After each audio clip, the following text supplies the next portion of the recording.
Hi, and welcome to the turbulent world with me, James M. Dorsey, as your host. The United Arab Emirates walks a geopolitical tightrope, juggling big power rivalries and mounting regional instability fueled by the Gaza war. This week's visit by Russian President Vladimir Putin is Exhibit A.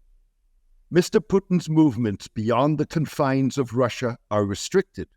Signatories of the Rome Statute that established the International Criminal Court are obliged to arrest Mr. Putin, against whom the court has issued a Ukraine-related international arrest warrant.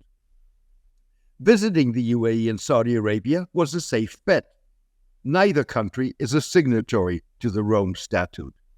Even so, Mr. Putin's visit puts the UAE at odds with its foremost security partner, the United States, that wants its allies to implement Western sanctions against Russia for its 2022 invasion of Ukraine.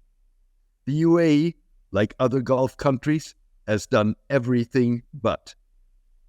Trade between Russia and the UAE increased by nearly 68% on the year to $9 billion in 2022. According to Russian state news agency TASS. Russian exports to the UAE comprised $8.5 billion of that total. Some 1 million Russians visited the UAE last year. Similarly, the United States has pressured the UAE to halt alleged arms supplies to the Rebel Rapid Support Forces, or RSF, in Sudan, that has been fighting the country's armed forces since April. The UAE denied supporting the RSF. The UAE, despite U.S. designation of Emirati companies for violating sanctions against Russia, has so far successfully leveraged its value to the United States and Europe to ensure that it doesn't rupture relations. The UAE has earned brownie points in Washington with its recognition of Israel in 2020, along with Bahrain and Morocco, rejection of calls to break off diplomatic relations with the Jewish state in protest against the Gaza war, condemnation of the October 7 Hamas attack, and its support for the United States in Afghanistan. The UAE is quietly positioning its Palestinian protege, Mohammed Dahlan, a controversial Gaza-born former al-Fatah security chief in the Strip, opposed to Palestine Authority President Mahmoud Abbas, as a potential compromised Gaza administrator once the guns fall silent.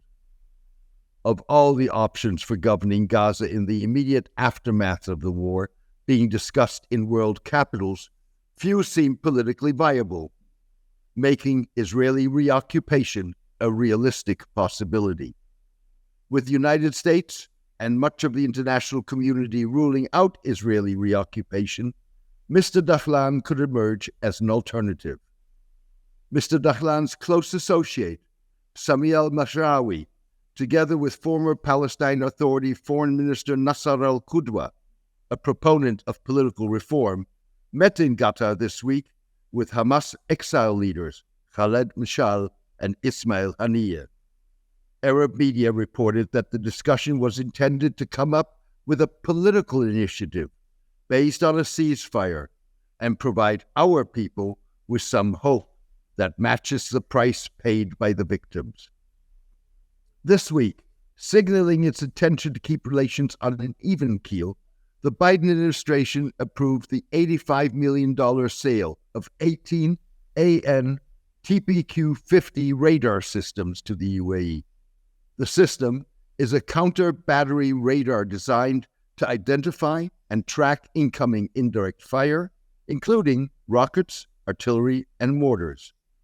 The UAE is a vital U.S. partner for political stability and economic progress in the Middle East, the Pentagon said in a statement, adding, the sale will support the foreign policy and national security of the United States by helping to improve the security of an important regional partner. Beyond oil, trade, and Ukraine, Gaza figured high on Mr. Putin's agenda. Arab media reports suggested that the UAE sought Russian assistance in moving Iranian militias in Syria away from the Israeli-occupied Golan Heights in an effort to prevent a regional expansion of the Gulf War. In October, the UAE warned Syrian President Bashar al-Assad not to intervene in the war or allow attacks on Israel from Syrian soil. Preventing an expansion of the war is a key U.S. and Emirati interest. The UAE played a key role in returning Syria to the Arab and Muslim fold after a decade-long suspension of Syrian membership of the Arab League because of its conduct of the civil war that was little different from the way Israel wages war in Gaza. Mr. Assad's participation in last month's Arab and Muslim summit, calling for a ceasefire, displayed the same hypocrisy Western countries exercise in their different approaches to the wars in Ukraine and Gaza. Although not publicly mentioned, UAE concerns about increased Russian-Iranian military cooperation and UAE restrictions on the re-export to Russia of sensitive goods used for military purposes in Ukraine were certain to have come up in Mr. Putin's discussions. Mr. Putin will have been relieved that the UAE had yet to implement the restrictions, even though it promised to do so in September, when U.S., British, and European officials visited Abu Dhabi to voice concern about the Gulf countries' links to Russia. The UAE said after the visit that it was considering introducing export licenses on certain technologies, including semiconductors. The UAE insists that it restricts, as a matter of policy, the export and re-export of identified dual-use products to conflict zones, and has a legal export control framework in place through which it continuously monitors dual-use exports. Like in the case of Sudan, the UAE appears to implement policies towards conflict zones selectively. Even so, the UAE's top artificial intelligence company, G42, acknowledged this week that balancing relations with the United States and China was no longer an option. G42 is controlled by the UAE's secretive National Security Advisor, Tahnoun bin Zayed. For better or worse, as a commercial company, we are in a position where we have to make a choice. We cannot work with both sides. We can't, G42 CEO Peng Chao told the Financial Times.